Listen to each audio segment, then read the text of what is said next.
Hello, future officers. Not every news is relevant for your UPSC preparation. Hi, my name is Rohit Garcha, and I'm here to bring you the 25 years experience of Abhimanyu IAS, which has given more than 2200 selections since 1999. This is a 7-minute current affair series called To the Point. जिद से जीत तक. Hi everyone. बच्चे, आज का जो हमारा topic है इससे आप लोग पर्सनली बहुत रिलेट करने वाले हो, क्योंकि आज का जो हमारा टॉपिक है वो है गवर्नमेंट ऑफ इंडिया का एक initiative to recognize the social media influencers, the content creators.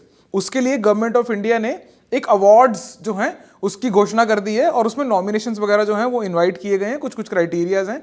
हम लोग ज़्यादा क्राइटेरिया के अंदर नहीं जाएंगे. हमारे लिए बस ऊपर ऊपर से थोड़ी चीज़ें इंपॉर्टेंट है, plus mains point of view से भी इंपॉर्टेंट है, क्योंकि अब जो आपका सोशल मीडिया है जो पहले एक बैक रूम में पड़ा हुआ था, अब वो धीरे धीरे धीरे धीरे फोर फ्रंट पे आ रहा है और सरकार भी उसको जो है बहुत अच्छे से जो है इनिशिएटिव लेके उसको रिकॉग्नाइज कर रही है.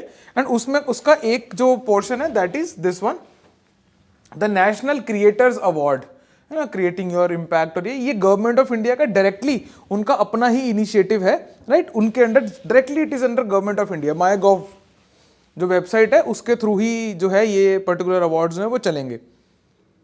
हमारे लिए क्या इंपॉर्टेंट है, सबसे पहली चीज तो कि अवार्ड्स किसने रखवाए हैं, क्या कैटेगरीज होंगी, मेन जो प्री में जो ऊपर नीचे करके पूछा जा सकता है, not only for your UPSC but your for आपका एचसीएस पीसीएस वगैरह जो आपके दूसरे स्टेट सिविल सर्विसेज एग्जामिनेशन होते हैं उसके पॉइंट ऑफ व्यू से बेसिक इंफॉर्मेशन इंपॉर्टेंट है.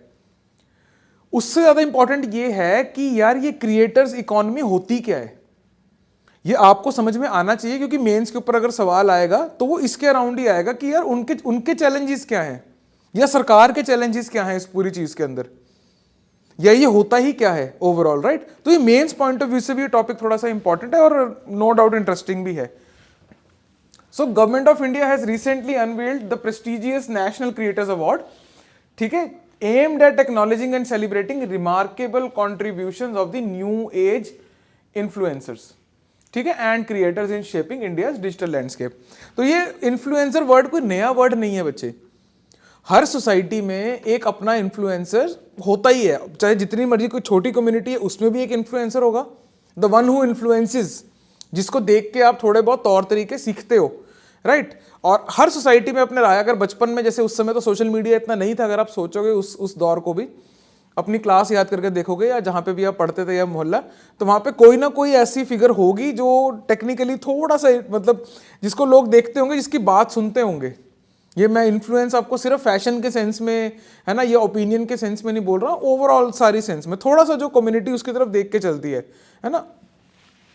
एनीवन हु इन्फ्लुएंस, है ना, influences is an influencer, right. ये हम किसकी बात कर रहे हैं, ये क्रिएटिविटी वाले जो आपके डिजिटल मीडिया पे जो क्रिएशन है उसकी इन्फ्लुएंसिंग की बात कर रहे हैं, उसके इम्पैक्ट की बात कर रहे हैं, राइट. उससे पहले एक छोटी सी चीज देखते हैं कि what is creator economy. The creator economy is an ecosystem involving creators, audiences, digital platforms, marketers and agencies interconnected through exchange of content, money और गुड्स एंड सर्विसेज, ठीक है. Excuse me. Creators such as influencers, creators का सब type है बच्चे influencer. Video content producers and writers monetize their content through sponsorship, affiliate marketing, subscription models, merchandise sales, donations and more, ठीक है. तो मतलब कि रेम्यूनरेशन का जो मॉडल है वो कुछ ये वाला मॉडल है. इनकेस अगर कोई इसमें जाना चाह रहा है आप में से भी, तो दिस इज द मॉडल. इनके थ्रू आपको जो है पैसा आता है और इस इकोनॉमी को क्रिएटर इकोनॉमी कहा जाता है, राइट. और इंडिया में क्या लैंडस्केप है, इंडिया में ऑब्वियसली एक रैपिड एक्सपेंशन देखने को मिल रही है and creator base is expected to surpass 100 million in 2024. इसके अलावा जो प्रोजेक्टेड मार्केट साइज है वो बोल रहे हैं कि it will be around 250 billion to 480 billion by 2027, है ना. तो ये एक बहुत बड़ा ह्यूज चंक है इकोनॉमी का जो कि फ्यूचर में होने वाला है एज प्रिडिक्टेड. आइए बच्चे अब चलते हैं वापस, फटाफट से देख लेते हैं कि क्या है, क्या कर रहा है ये अबाउट द अवार्ड में. फटाफट कुछ main point. Hosted by MyGov India, ठीक है बच्चे, ये भी आपके लिए इंपॉर्टेंट है. The award encompasses 20 categories including storytelling, social change advocacy, environmental sustainability, education, gaming and more. Gaming भी इंक्लूडेड है बच्चे, ये भी आपने ध्यान में रखना है. Categories such as disruptor of the year, celebrity creator of the year, और ये सारे बेसिक जो अवार्ड्स हैं ये भी इसके अंदर साथ में इंक्लूडेड है। डिसरप्टर ऑफ द ईयर मतलब किसी ने कोई सोशल प्रैक्टिस जो है उसको डिसरप्ट किया हो, राइट।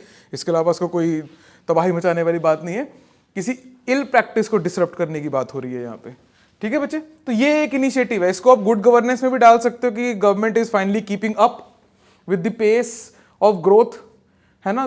ग्लोबलाइजेशन नेटिजन्स हैं हम लोग, है ना, तो उसमें government is keeping up, right. तो एक गुड गवर्नेंस का एक एग्जांपल के तौर पे आप इसको लिख सकते हो। The selection process involve nomination phase, ये सब। Winners will be announced based on combination of jury and public, ठीक है। तो public voting and jury reviews दोनों होंगे। ज्यूरी क्या है, कौन है, इससे हमको कोई लेना देना नहीं है, ज्यादा डिटेल में जाने की जरूरत नहीं है। ग्रोथ के कारण क्या है इसके, मैंने वो भी आपके लिए छोटा कंपाइल किया बच्चे, हालांकि वीडियो में हमारे पास थोड़ा टाइम कम रहता है इसमें।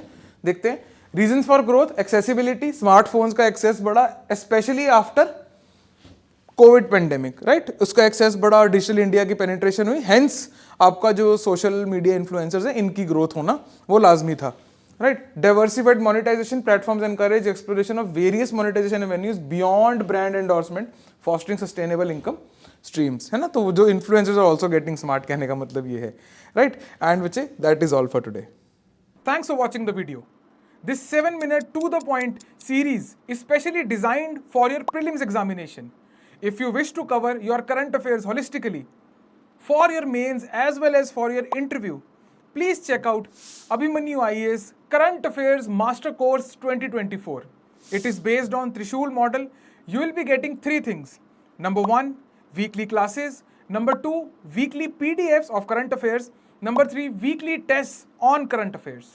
The link to join the course is given in the description below. Zid se jeet tak. And if you are ziddi enough, subscribe for regular updates. This tailor-made current affairs master course is enough for your preparation of current affairs for UPSC Civil Service Examination 2024.